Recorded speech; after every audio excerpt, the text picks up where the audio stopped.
Historic downtown Portland building trashed and vandalized by squatters as it's on the market. Imagine having a building. Hey, come take a look at this building. It's amazing. It's got great potential.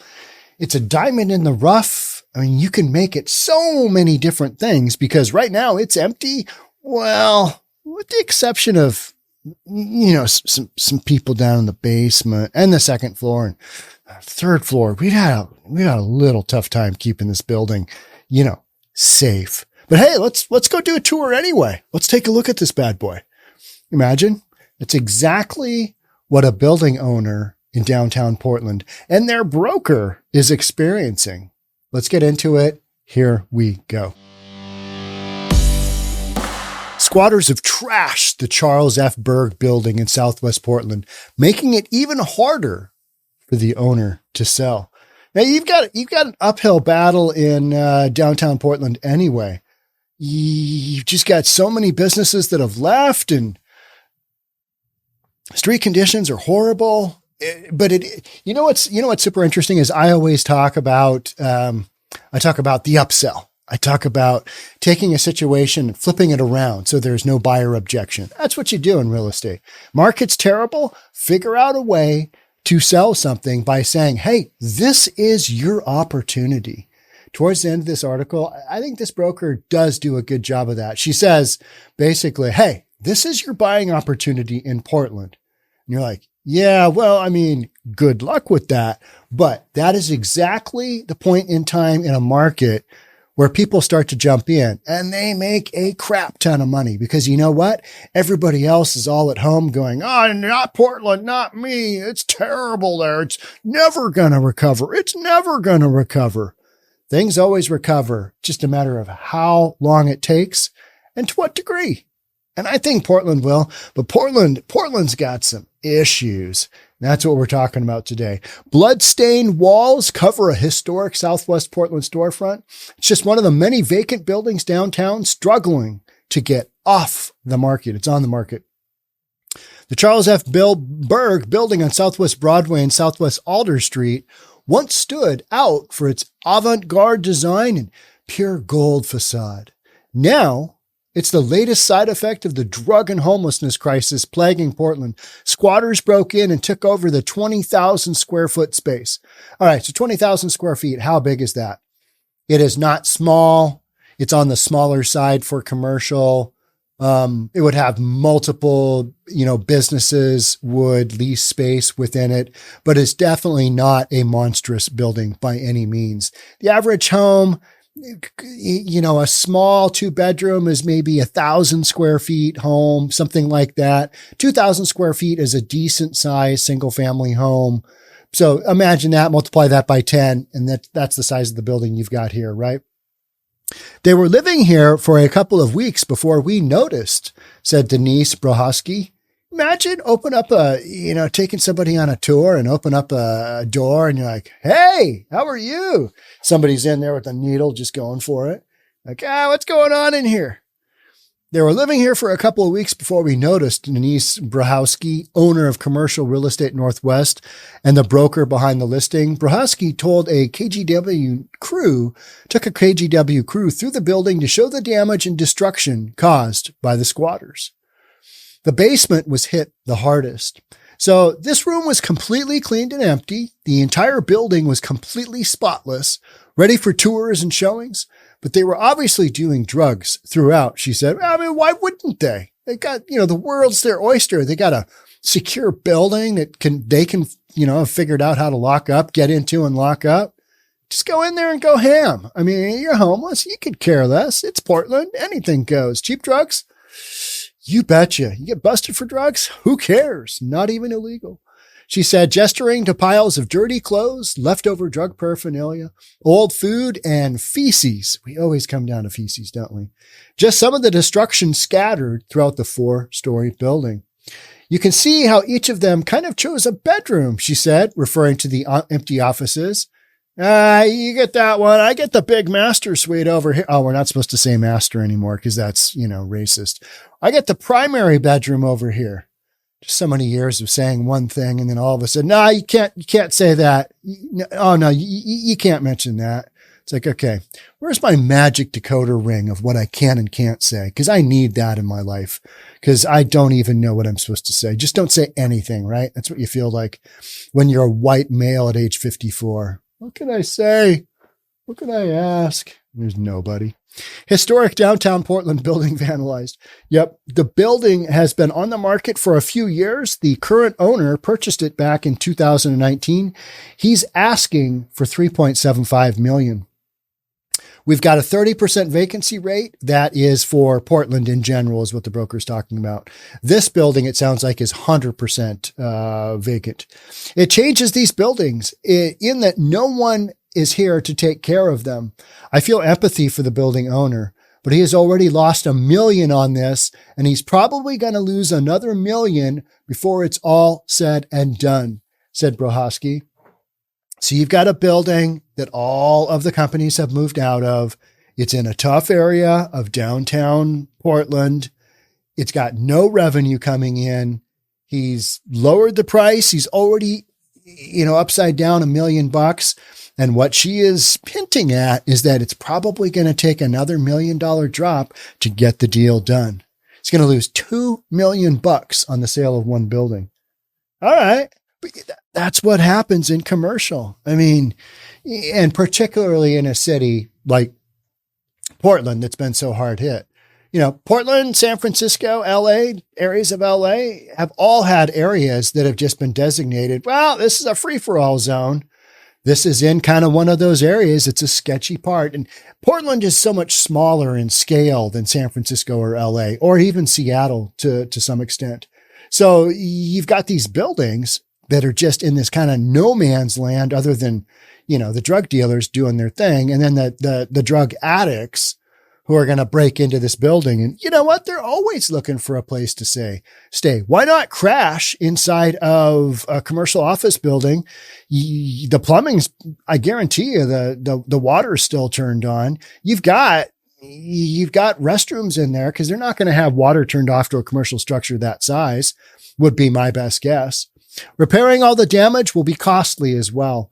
I've never had a commercial property that's been broken into and lived in by people that were on drugs, she said in her 18 years of selling real estate in downtown Portland. It's not a safe environment to be in downtown right now, and it's hard to attract buyers and tenants into this area. When you have a real estate broker who's been in the game as long as she has, I appreciate her honesty 100%.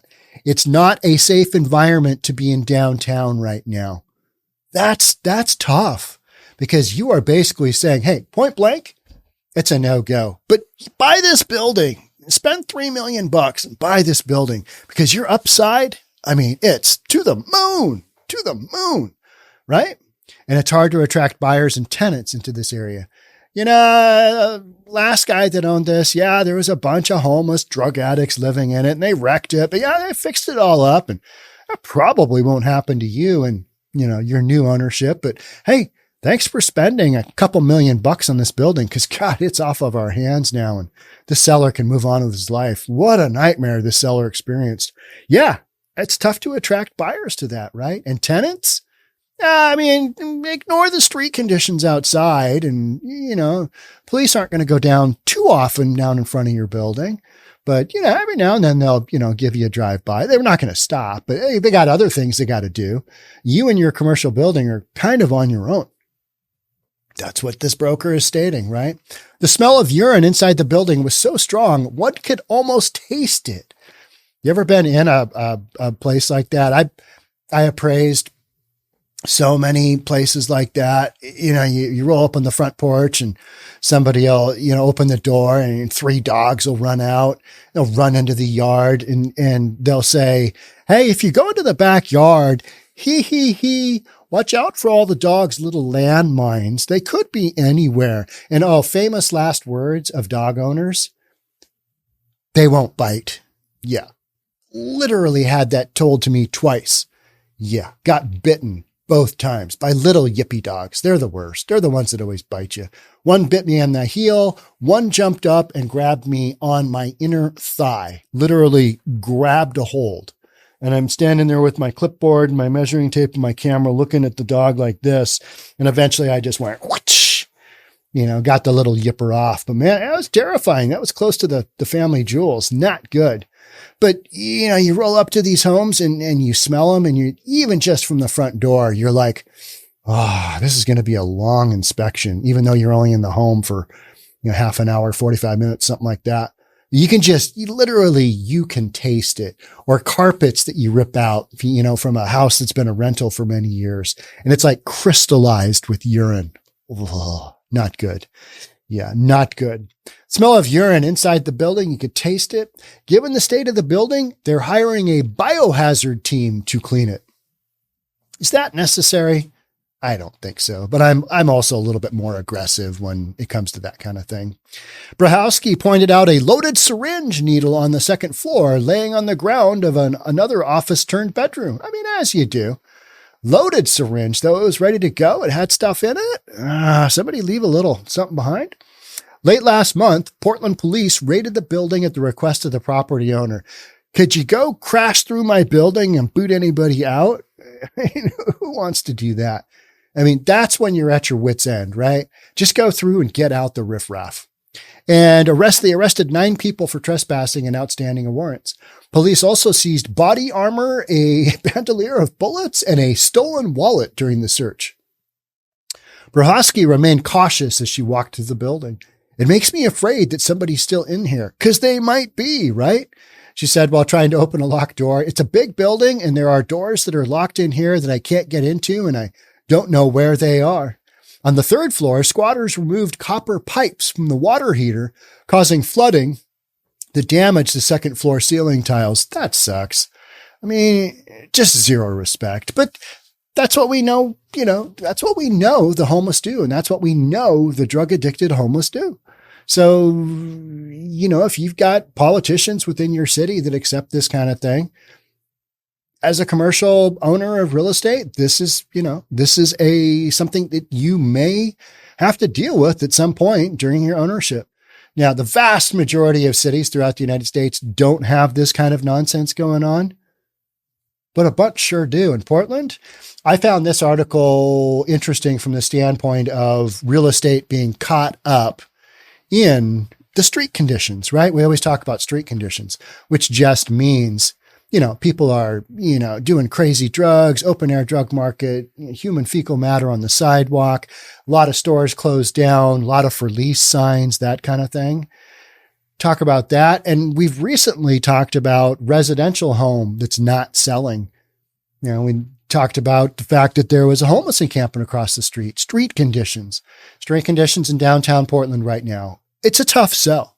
It's going to take somebody that's, got some, to got some money and some balls to make it go, right? And are willing to pencil the numbers and go, okay, maybe this year Portland doesn't start to turn around, but maybe at this point in time, and maybe I'm getting this property for such a deal that I can wait it out. Maybe I run my own business in there. I'm already spending money on rent. I run my own business in there. I've got my cousin's business. I'm going to move in there too. This is how we're going to make it go. Those are the people that will make a crap ton of money in a market like San Francisco, in a market like Portland.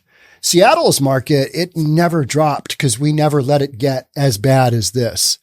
I mean, it got bad. And there are certain areas that are better than others, but for the vast majority of our downtown, we've still got the Blade going. I mean, we've just given up on that whole Pike and Pine and 3rd in downtown Seattle. But for the vast majority of buildings, this would not happen to in Seattle. But Portland, it's just got a brutal set of circumstances going against it. I can talk about the history of this building all day long. I can talk about the history of downtown and how vibrant it was.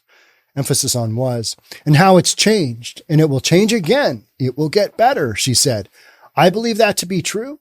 It's a matter of when, right? And what's it going to take to get from point A to point B? From point A, where you got commercial offices being broken into and they're a super tough sell, to point B, which is when the streets are cleaned up, city's more cleaned up. What's it going to take? I believe it's going to take the political will of its constituents to have some sort of, realization that, voting for these, progressive politicians, that may not be the answer, because they still haven't figured it out, right? Still haven't figured it out. I mean, Multnomah County, as a county, was willing to hand out tinfoil and crack pipes to its addicts this past week. And then the Mayor Ted of all people, said, that's a terrible idea. And a bunch of other people chimed in saying, that's a terrible idea. Take that money from all that tinfoil and the crack pipes.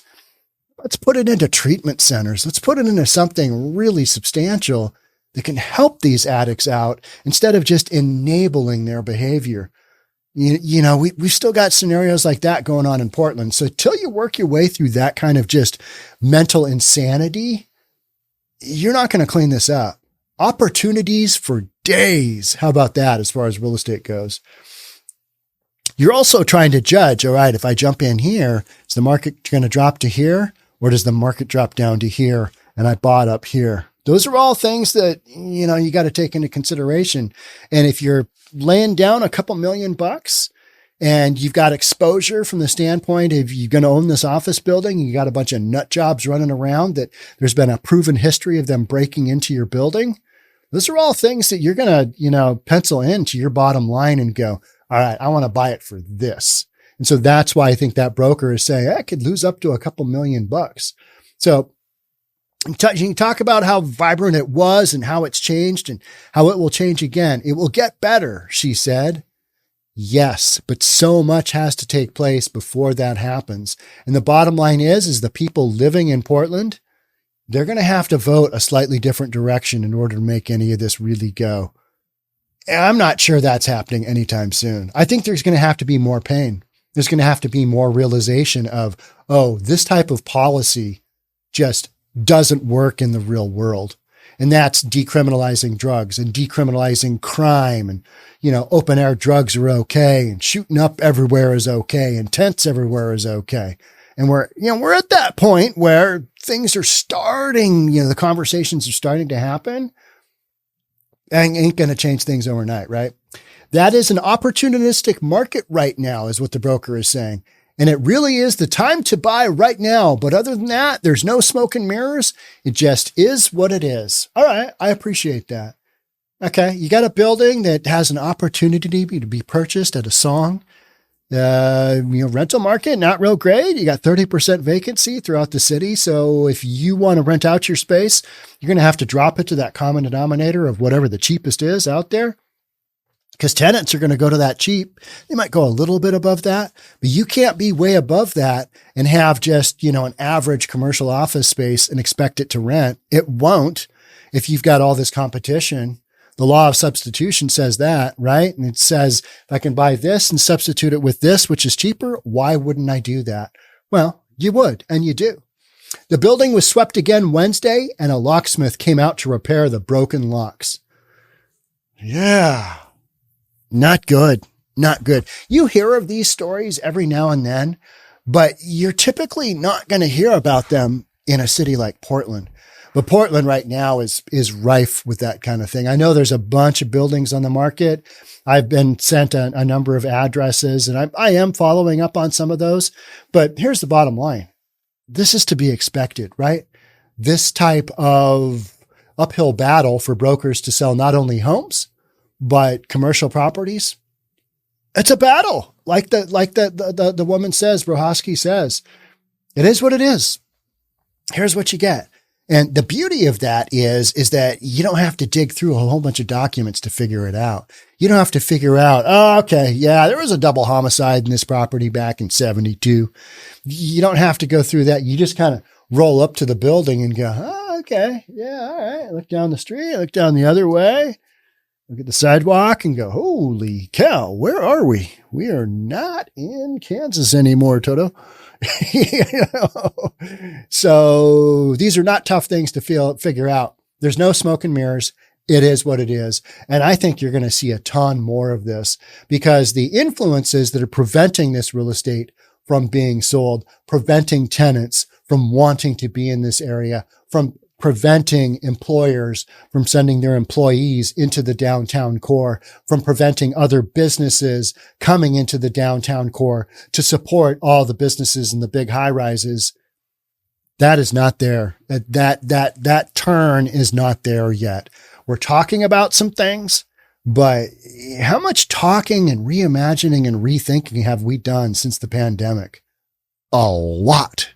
How much action has been actually done? A little bit, some in some cities more than others. Some cities more than others. And that has to do with the political will of the people, the politicians in place. I mean, you want to drop the hammer on stuff, you got to go for it. And you're going to have to take a beat down from the local constituents because they've voted in all this stuff. Over the years, Portland voted all this in. And now they're sitting around with their finger up their backside going, what do we do to get out of this? What's our exit strategy?